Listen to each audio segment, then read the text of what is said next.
To start off this video, I've got to say rest in peace to Bobby Tamblyn, one of Chelsea's all-time greats, an absolute Chelsea legend, our second highest goal scorer of all time. Sadly, he passed away earlier this week, and like I said, a Chelsea legend, someone who stayed connected with the club years after his retirement, always at Stamford Bridge. So yeah, of course, rest in peace to him. Now, what was interesting in the statement put out by Clearlake, not only when they sacked Rosigne, about when they said about reviewing their whole structure and their whole project and all of that, which clearly it does need reviewing, as the project has in 4 years has got us worse, if anything, from the time they took over. No improvement on the manager, no improvement on the team or anything like that. So then what they said when they brought in Alonso was they referred to him as a manager instead of a head coach. All the previous managers have just been referred to as a head coach, someone who just manages and takes the charge of the team, doesn't get involved in any, doesn't have any say in transfers, any say in the day-to-day running of the club. Alonso is a serious manager, right? He's a serious guy. No, he wouldn't have taken this job on without assurance that he would be allowed to sign the players he wants and at least have a good amount of control over this, over the transfer windows and the whole kind of project that we're trying to build. So that gives me a lot of faith for next season, because I have no doubt in Alonso's ability. My only worry was, it would have been the same with any manager, will he be given the freedom of the transfer market? And it certainly seems like he might be. The players we're linked with are certainly a bit more exciting than what we've heard sort of in previous years, because this is what I'm desperate for, just to move away from this.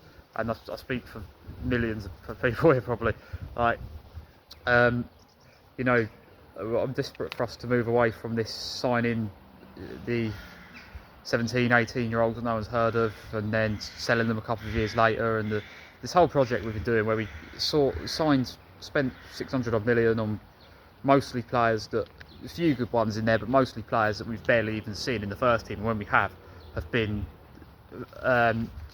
not the standard we need. So it's good to see us finally linked with some serious players, some serious signings, because that's what we need. The majority of the players I've seen us linked with are 25, 26, 27, and that's what we need to be going for, not these unproven players. It needs to be looking at the top European leagues and also in the Premier League, thinking who here is proven, who can do a job for us. And starting, of course, all over the pitch, I think we need, depending on who goes, who stays, all of that side of it, I think we could need about 5 or 6 serious signings. And Alonso, I believe, has already said he wants at least 3 Premier League proven players, so players who've already played and performed at a high level in the Premier League, which is something that's just very exciting to hear. And he has also made it clear that there's certain players he won't have in his plans moving forward, and that's what we need. That's what I really want for this summer clear out. We've been maybe a bit too generous over recent years, giving players another year, thinking we've seen good moments from this player here and there. We need to be ruthless this time around. We need to just have a major clear out. I could probably name about 10 players at least that are featured in the first team last season that need to go. To be perfectly honest, that I can't see, that I have not been convinced by enough over the course of the season. But some of these players that we're going to be losing will look like we could well be losing. It's actually a real shame, because some of them are our best players. Obviously Cucurella, we know that there's a lot of interest of Atletico Madrid. They've wanted him for a while. He's been linked with moved back to Spain for quite a while, and they're really pushing for him. There's talks, of course, that they've put in a bid of 45 million, around that sort of mark. We've said we won't let him go for anything less than 61. In today's market, I know it's a lot of money, but today's money, that's actually not even that much for a player of his quality. What I'm hoping is, with Cucurella, where I hope this could fall down a bit, where this move could fall through and Cucurella could stay at Chelsea, is that I think Atletico Madrid, it depends how high they're willing to go. If they're not willing to go much higher, that could make it fall through. Also, I've got a feeling his value could go up. I've got a feeling Cucurella could be a standout player for Spain in this World Cup, a team that's looking to win the World Cup. I've got a feeling he could be one of the players of the tournament. So that could be something that puts his value up as well, because we saw that happen with Enzo Fernandez at the last World Cup. His value went up massively before we signed him that last World Cup. It does work like that, and we could say, well, hey, look how good this player is, look how good he's performed for Spain at the World Cup. So that could work in our favour. obviously Enzo, regardless of, I've no doubt he'll have a good World Cup, but regardless of that, he won't go for much less than 100 million. It'll be around that sort of mark, hopefully more. Bear in mind we paid around about that for him. We won't let him go for nothing, but there are teams that can afford that. PSG, depending on what happens with their midfield, there's rumours that Real Madrid might be looking at a couple of their midfielders. If their midfield was to get just broken up at all, then Enzo Fernandez may be a player they would look to sign. But of course Real Madrid are interested as well. There's been talks of all this stuff that we might do like a cash plus a player sort of exchange of Real Madrid. There's been talks of Tchouaméni, Valverde. I really like these top players, so that is potentially something that would work, because if we're going to have to lose Enzo, and if he does want to go, then we're going to have to replace him. I don't want him to leave. I'm desperate for him to stay. But 22 goals and assists combined across the whole season, that's very it's going to be hard to replace. And majority of the good things we've done this season, that in the games, majority of good moments, so many of them have come from Enzo Fernandez, if it's been goals that he's scored or moments he's created. So it's not going to be easy to replace that, but it's certainly possible. But we're going to have to get it right if that is going to happen. And we could, in an ideal world, of course, he would stay. He would want to stay. We wouldn't have to worry about that. But if he was to leave, I mean, who could replace him potentially? There's been a lot of talk about Adam Warrington from Crystal Palace. I really like him. I think he's a player that can control a game, which is something that we really lack at the moment. I think someone who he's linked with a move to Liverpool quite a lot, and I think that could well happen. Them being in the Champions League, that's going to be a real tough thing to sort of go up against. And when you think Elliot Anderson, a player that I really rate as well, box-to-box midfielder, fantastic midfielder. He's not only a goal-scoring threat, but has a really good defensive side to his game as well. That's someone I'd love to have at Chelsea.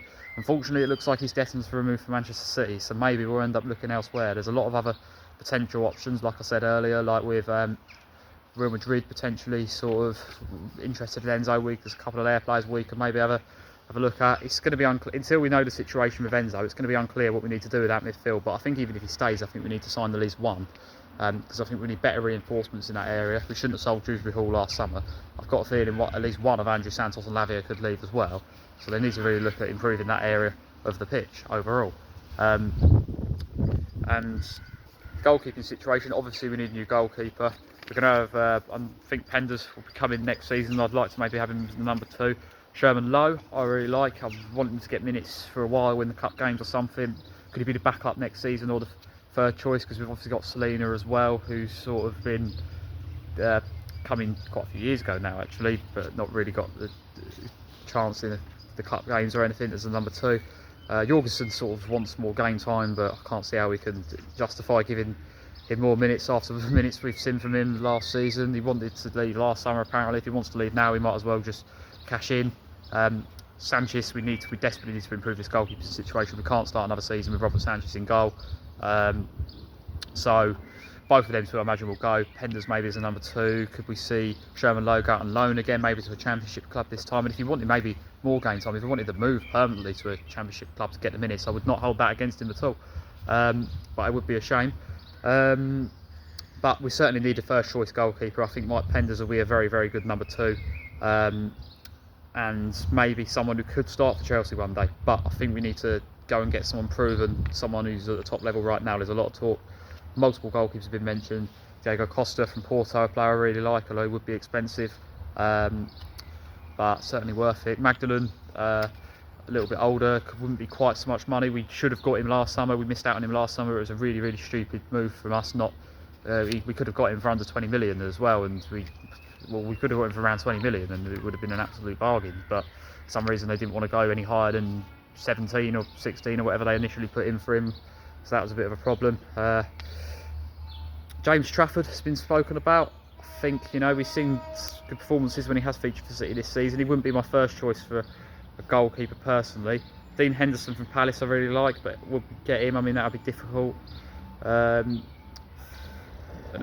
I really like Jordan Pickford, but I think the thing with him is, it would be expensive. I think if we're going to be the most sensible thing to do here, I think would be Magdalene, proven top goalkeeper, and I think it would be the best price as well. So I think that would make a lot of sense in terms of the goalkeeper.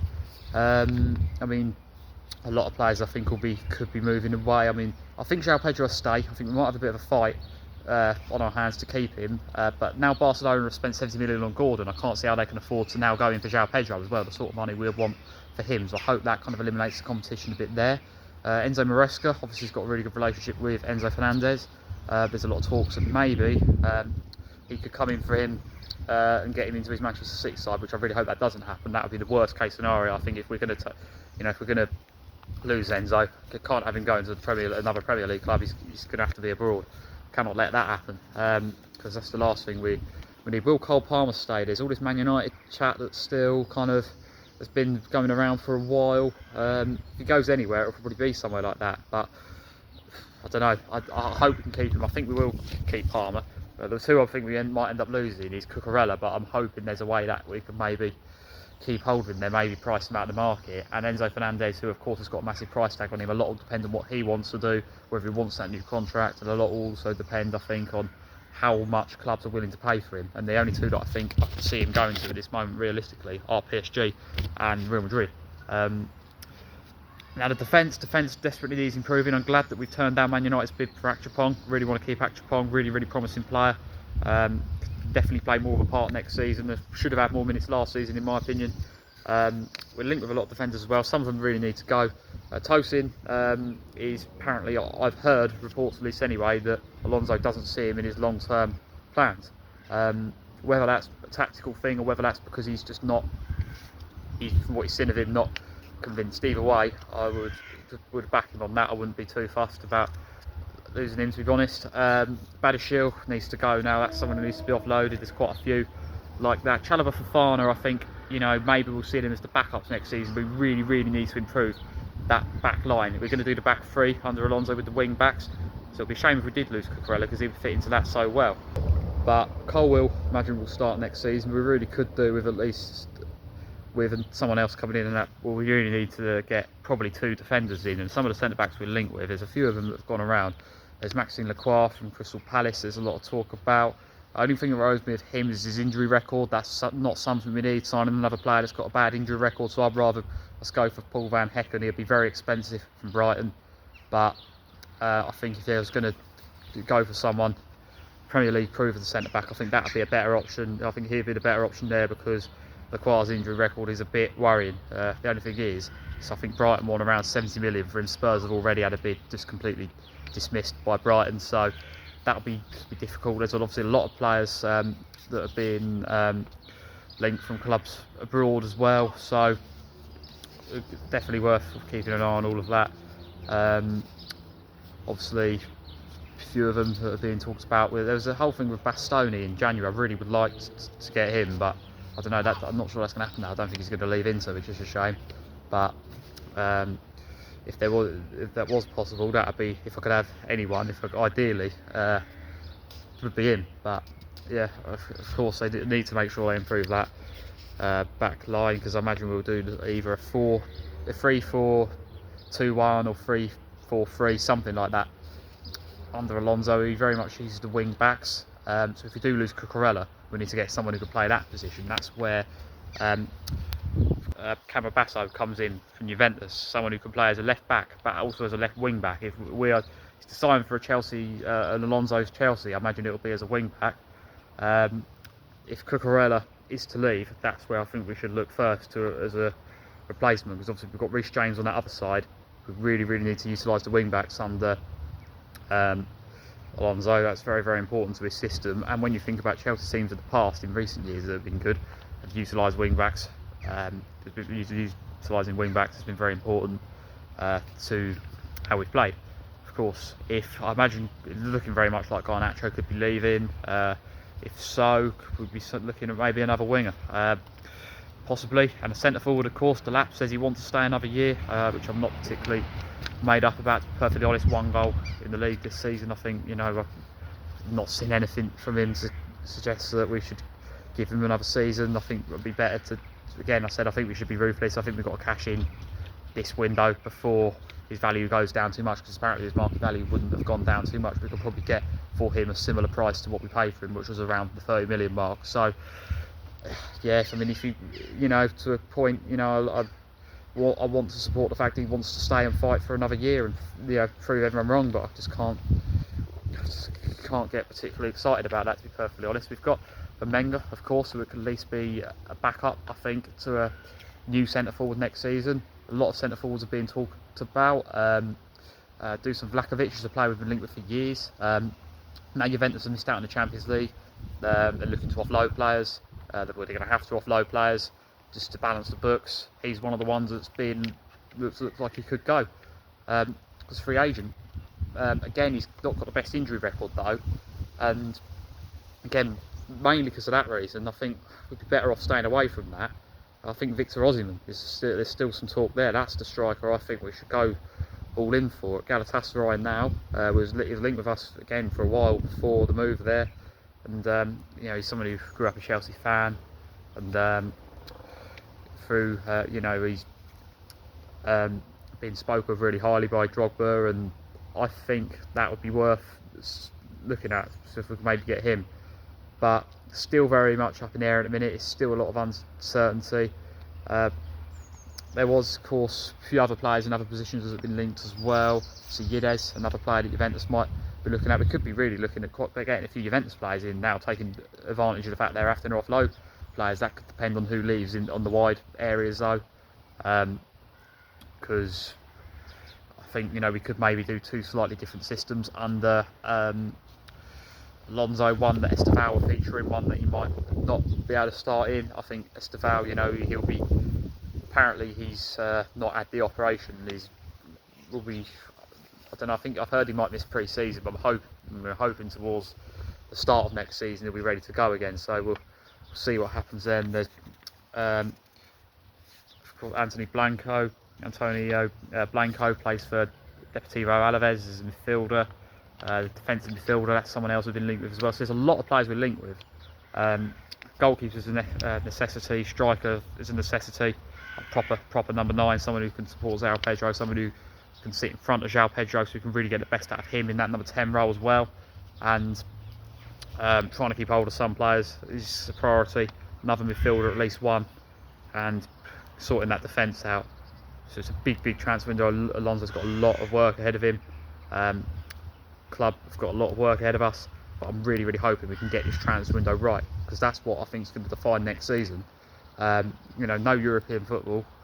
Man United used that to their advantage this season. They ended up finishing third place, really strong season, taking advantage of having the 3 midweeks. Get this transfer window right, like I have to say they did last summer. Obviously it took Carrick coming in to actually sort them out after the terrible start under Almiron, but you know, that's what we've got to be looking to do this season, taking advantage. You know, it's not a positive, you know, us not being in Europe is a disaster, but we have to, you know, this is the situation, this is where we are. Got to try and get the most out of it as possible and try and use it to our advantage. So let's hope so we can do that. And of course there'll be more updates coming soon when we know more about this transfer window. But there's some of the players we're linked with at the moment. That's some of the things I'm hoping we can try and do. That's about all for now, so I'll see you again soon.